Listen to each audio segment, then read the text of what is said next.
Olá, pessoas! Hoje eu vim com um livro maravilhoso, A Vida Invisível de Eurídice Guzmão, da escritora Marta Batalha. Um livro impecável, narrativa impecável. Eu fiquei encantada, espantada com a qualidade dessa escrita, desse texto. Texto bom, bem escrito, mas a narrativa também é muito triste ao mesmo tempo. Mas antes de falar do romance, eu quero falar um pouco sobre a Marta Batalha, que é uma escritora pernambucana. Ela nasceu em 1973 e é muito curioso porque ela cresceu no Rio de Janeiro, se formou em jornalismo, depois ela fez mestrado em literatura e entrou no caminho das letras, né? Foi escrever obras, foi escrever livros literários. Mas o que é interessante? Essa obra aqui, se você ainda não leu, você já deve ter ouvido falar ou ainda vai ouvir falar, porque tem uma adaptação cinematográfica praticamente do mesmo ano, um ano depois, praticamente, da publicação desse romance. E é muito curioso porque essa obra hoje ela é sucesso de crítica, tem sido muito aclamada, mas ela enfrentou algumas dificuldades. A Marta Batalha teve que ficar com essa obra guardada na gaveta por um tempo. Mostrava para as editoras, mostrava para o pessoal e logo de cara o povo não aceitava, já negava, não via futuro nisso. Os direitos autorais acabaram sendo vendidos para o cinema e essa obra circulou nos países de fora, foi traduzida para outros idiomas antes de fato ser devidamente publicada e reconhecida no Brasil. Então a gente tem um problema e uma questão a ser discutida, a ser pensada. A crítica brasileira, o mercado brasileiro não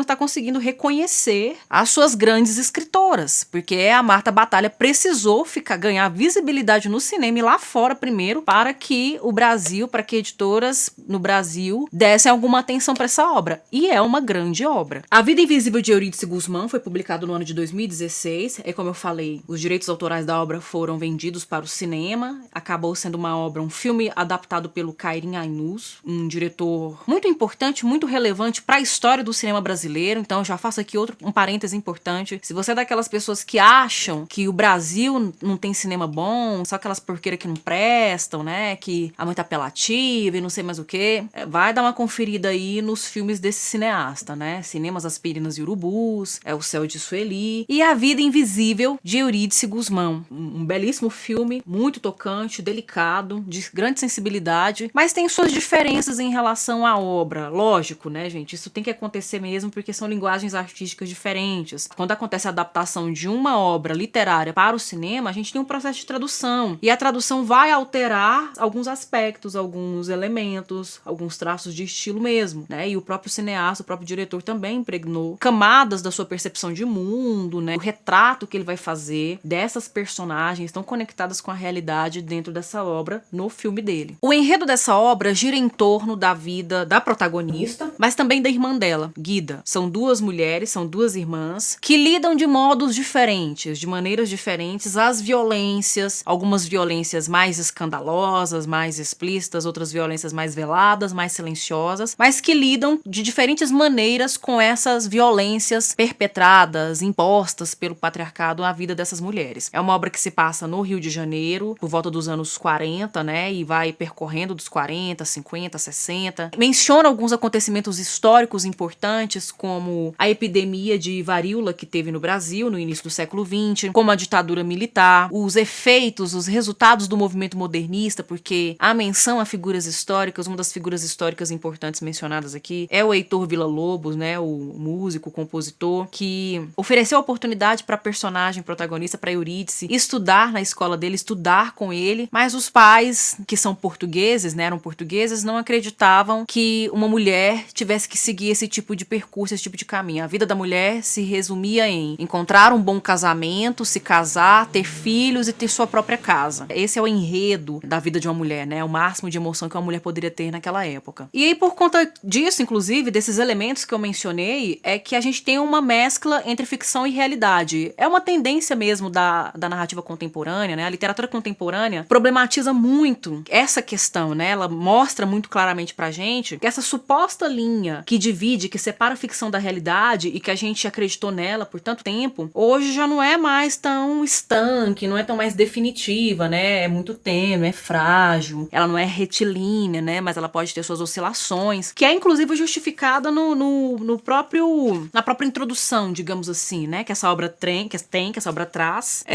em que ela faz um comunicado, né? Ela se dirige à leitora e ao leitor dessa obra. E ela vai justificar esses elementos, esses aspectos de realidade dentro dessa obra de ficção. Eu vou ler agora para dar uma ilustrada. Cara leitora, prezado leitor. Muitas das histórias descritas neste livro de fato aconteceram. Já houve no Rio de Janeiro corpos empilhados nas ruas por causa da gripe espanhola. Os versos que saíam da boca de Maria Rita foram adaptados de Olavo Bilac. E o anúncio publicado depois que ela se trancou no quarto apareceu no Jornal do Comércio. O Rio teve um livreiro muito francês e muito avaro que deixou seu negócio para o irmão em vez da mulher. Um moço muito pobre ficou muito rico produzindo cerveja, como aconteceu com o criador da cerveja Tupã. Esse moço foi meu tataravô. E alguém teve o peculiar destino ao qual submeti este moço, como contou Luiz Edmundo em seus livros de recordações. Heitor Cordeiro, Bebé Silveira e Raul Regis organizavam os mais finos salões do início da Nova República. Ernesto Nazaré não tinha piano próprio. Treinava na casa de amigos ou em lojas de instrumentos musicais na Rua da Carioca. Vila Lobos percorria escolas divulgando as maravilhas do canto orfeônico e havia uma professora muito boazinha na Escola Municipal Celestino Silva, como contou meu avô. Mas o mais real deste livro está na vida das duas protagonistas, Eurídice e Guida. Elas ainda podem ser vistas por aí. Aparecem nas festas de Natal, onde passam a maior parte do tempo sentadas com um guardanapinho nas mãos. São as primeiras a chegar e as primeiras a ir embora. Comentam sobre os temperos do bolinho de bacalhau, sobre os calores ou chuvas do dia, sobre o vinho que algumas tomam, mas não muito, não muito. Perguntam se o marido vai bem, se a sobrinha neta já tem namorado, se o sobrinho neto está caminhado. Algumas precisam de ajuda para sair do sofá e se sentar na mesa de jantar. Muitas já perderam o apetite e encaram com desinteresse as fatias de peru. Outras se animam na hora da sobremesa porque rabanadas são sempre bem-vindas. Voltam quietinhas para o sofá e olham para os jovens abrindo os presentes com um jeito de quem só consegue ver o passado. Eurídice e Guida foram baseadas na vida das minhas e das suas avós. Essa introdução que eu li revela essa consciência de que o que ela está fazendo é uma obra literária. Existem elementos de realidade, sim, mas eles não devem ser também levados ao pé da letra como uma história que aconteceu, acabou e não há nada que possa ser feito em relação a isso. Mas muito pelo contrário, né? Uma tendência que a própria metaficção tem, que é esse tipo de narrativa. A metaficção é essa narrativa, é essa obra que volta para si mesma para fazer uma reflexão sobre a própria construção da obra, dos temas que essa obra está evocando, né? Dessa voz que está falando aí dentro, para a gente poder refletir sobre esses lugares que foram rarissimamente visitados, né? Que lugares são esses? Os lugares sociais das mulheres, os lugares sociais da mulher no Brasil no início do século XX. É a mãe de família, a filha, a avó, a irmã, a esposa, a professora, a enfermeira, a costureira, a cozinheira, a prostituta, a mãe solo, a mãe que tem 2 filhos por imposição do marido, a mulher que é colocada na parede por algumas questões que o marido não acredita, mesmo ela falando a verdade, defendendo a verdade veementemente. Então nós temos aqui, nessas figuras femininas, algo muito próximo de mulheres das nossas famílias, né? Mulheres mais velhas, as nossas avós, as nossas tias-avós, às vezes até as nossas próprias mães, né? Que estão mais próximas da gente no tempo, passaram por situações semelhantes às que são narradas aqui. E são situações muito tristes, e a sutileza dessas violências, a sutileza dessas tristezas é que é muito espantoso, porque a narrativa ela meio que flerta também com o cômico, né? Há uma ironia, há uma dose de sarcasmo muito forte, muito pesada em determinados momentos, que dá uma velocidade à obra muito mais pertinente ao universo do conto, mas a gente tem aqui um romance, e essa velocidade muitas vezes vai trazer elementos que, ao mesmo tempo que nos espanta pela brutalidade e pela violência, também nos surpreende pelo modo como surge, havendo essa quebra de expectativa que muitas vezes provoca um riso incômodo, né? Um riso nervoso diante de certos momentos que ela vai narrar aqui. Como, por exemplo, o fato de Eurídice ter casado com Antenor e na noite de núpcias, quando ele vai tirar a virgindade da esposa, o ímen dela não sangra. E o fato do ímen dela não sangrar é um desespero absoluto pra ele, que ele fala que ela já tinha se entregado a outro homem, que ela era suja, que ela era impura, que ela era uma vagabunda. E ele usa essa palavra, inclusive, pra se referir a ela. E aí isso acaba virando uma espécie de ritual na vida desse casal, né?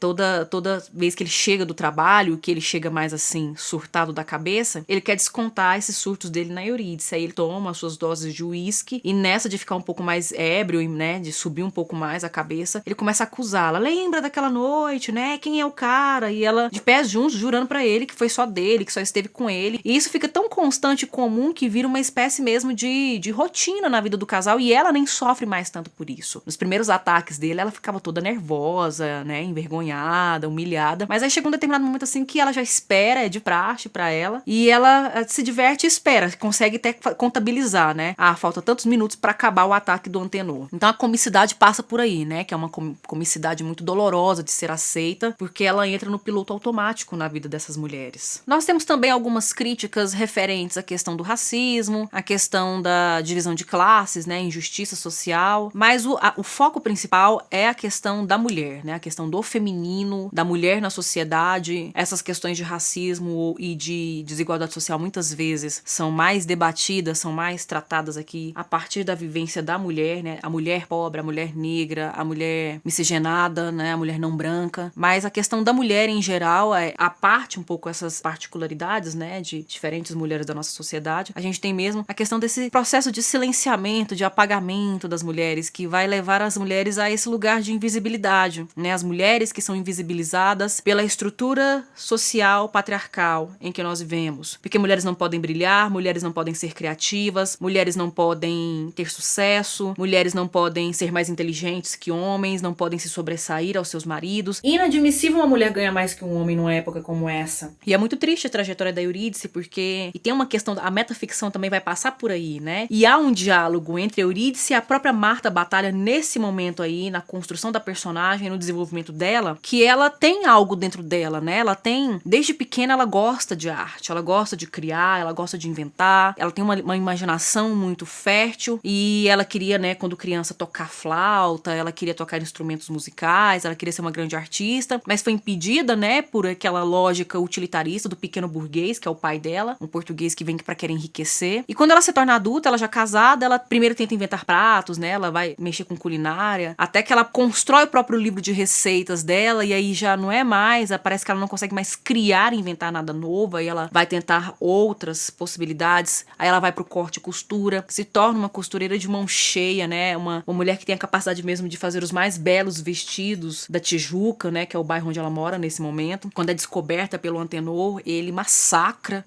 Eurídice. Como assim? Né, você quer fazer o quê? Há o diálogo entre eles é dolorosíssimo, e até que ela começa a ler os livros que estão na biblioteca da casa dela, né, nas estantes da casa dela, e ela descobre o lugar dela na literatura, na escrita, que inclusive é uma atividade silenciosa, de um certo recolhimento, e que ela pode fazer de forma escondida do Antenor, ou permitir que o Antenor faça vista grossa para isso, sem ferir a masculinidade dele diante da sociedade e sem que ele tenha que impedi-la de fazer tudo isso. Então, a gente tem mesmo uma reflexão literária sobre o papel da literatura como ferramenta mesmo nas mãos de mulheres que foram invisibilizadas, que a literatura não deve mais ser essa ferramenta que concentra poder e mantém poder nas mãos de um grupo privilegiado, mas que essas vozes que jamais foram ouvidas e esses lugares que ainda não tinham sido visitados possam ser conhecidos e reconhecidos, representados e se autorrepresentar a partir da literatura. Além da invisibilidade, do silenciamento, do apagamento, dessas opressões, enfim, há um outro ponto que merece destaque na obra, que é a questão da beleza da Eurídice.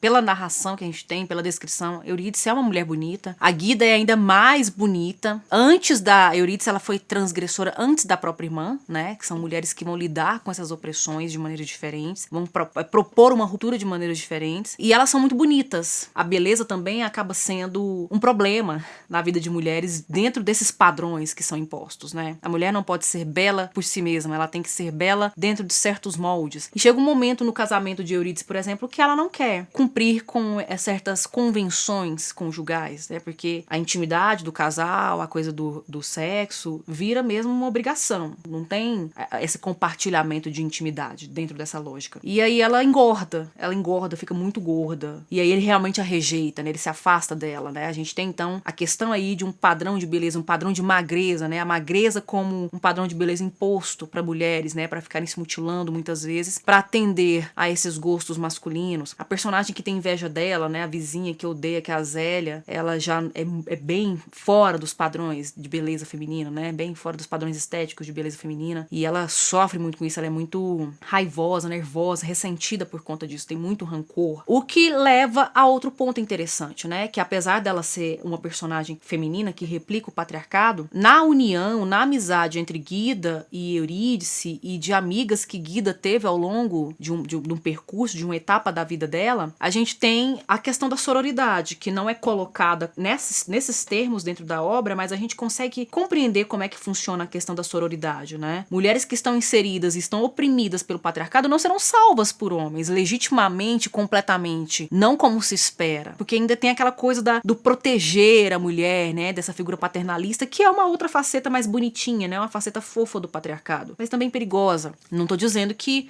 homens não ajudem mulheres e que homens não possam ajudar mulheres, não devam ajudar mulheres. Não entendam dessa forma. Mas o que estou dizendo aqui é que nessa de homens ajudarem mulheres e mulheres não terem a possibilidade de se afirmarem como sujeitas, como pessoas, como seres sociais, a ruptura nunca vai acontecer de fato, né? Mulheres têm que ter a integridade, né? Tem que ter essa plenitude social mais próxima possível, tem que ter visibilidade social, não precisar sempre da chancela de um homem que a ame e que a respeite e que queira cuidar dela, mas ela por si mesma precisa ter, né, essa confiança em si mesma, que acaba sendo mostrado, evidenciado nessa união das duas irmãs, né, que a figura de Guida acaba oferecendo muito suporte, né, e mulheres quando se juntam conseguem se fortalecer, né, e aí tá a questão da sororidade, né, de quando mulheres se juntam e elas conseguem quebrar essa rivalidade que foi construída culturalmente e colocada entre nós, a gente consegue se fortalecer, a gente consegue reconhecer a luta também na amiga, né, na amiga preta, na amiga trans, na amiga LGBT, e a gente percebe que existem lutas particulares e existe um ponto de intersecção que nos une aí e que a gente precisa, juntas nós somos fortes, né? Juntas conseguimos resistir e realmente desconstruir, questionar e resistir a esse sistema de opressão que é muito antigo, gente, que é ali da Idade Média pra trás, né? A construção da misoginia é muito antiga, por isso que é tão demorado pra quebrar, que é uma coisa que tá muito bem enraizada na nossa sociedade ainda. E pra finalizar, não vou ficar falando mais, porque eu quero que vocês tenham também, né, a experiência de leitura com a obra, como diz o nosso querido mestre Tim Maia, leia o livro. Também não quero ficar mais falando, entregando partes do enredo, que eu já tô começando a fazer isso, né, eu gostei tanto dessa obra, que é uma obra que eu ficaria, assim, horas a fio falando sobre ela, muito bem escrita. Eu vou ler um diálogo que acontece entre Antenor e Eurídice, que é quando ele descobre que ela tá costurando, ela tá fazendo costura e ele fica indignado. Então eu me mato de trabalhar naquele banco pra você ter do bom e do melhor e descubro essa feira livre aqui em casa? Mas Antenor, eu também gosto de trabalhar. O seu trabalho é cuidar da casa e das crianças. Mas isso eu já faço, Antenor. Ah, é? Ah, é? E por que você nunca mais me fez os medalhões de peru? Aqueles com aquela coisa marrom por cima. Porque você disse que arrotava muito depois de comer esses bifes. Não me venha com desculpas, Eurídice. Foi o que você disse, Antenor. Você disse que não queria mais aqueles bifes, que de noite não podia comer nada que tivesse cebola, nem se os pedacinhos estivessem escondidos. Eu preciso de uma mulher dedicada ao lar. É sua responsabilidade me dar paz de espírito para eu sair e trazer o salário para casa. Você tem ideia de como é complicado trabalhar na área de financiamentos? Não, você nunca fala sobre o seu trabalho. Não falo porque você não ia entender. Não me olha assim, Antenor. Eu sou uma boa esposa. Uma boa esposa não arranja projetos paralelos. Uma boa esposa só tem olhos para o marido e para os filhos. Eu tenho que ter tranquilidade para trabalhar. Você tem que cuidar das crianças. E aí nós temos um fragmento desse relacionamento. E aí o que eu posso dizer, só um spoiler, um pequeno spoiler que eu vou entregar para vocês. Que o Antenor não é o homem mais tosco desse livro. Há outros homens muito mais toscos que ele. Como, por exemplo, Marcos, marido de Guida por um tempo, que se assemelha muito em vários aspectos ao nosso clássico, canônico personagem mais brasileiro que nunca, muito importante, Brás Cubas, do nosso querido Machado de Assis. E, sinceramente, parecer-se com Brás Cubas não é nada elogioso, não deve ser nada agradável conviver com Brás Cubas na vida. Bem, gente, isso aqui foi um pouquinho da vida invisível de Eurídice Gusmão. Uma grande obra, leia o livro, depois assista ao filme, até mesmo para perceber as nuances no trabalho desse tema, né, dessas discussões tão importantes, tão urgentes e ainda tão inesgotadas e inacabadas, né? A gente ainda não conseguiu a solução para todos esses problemas. Por isso que a gente continua falando disso, porque é importante continuar falando disso. Espero que vocês gostem do livro, espero que vocês gostem do filme, espero que vocês gostem desse diálogo que eu propus aqui. Qualquer outra percepção, insight, registre nos comentários, né? Eu leio, eu respondo. Eu agradeço muito a audiência, ter ficado até aqui, até o fim desse programa, e até a próxima.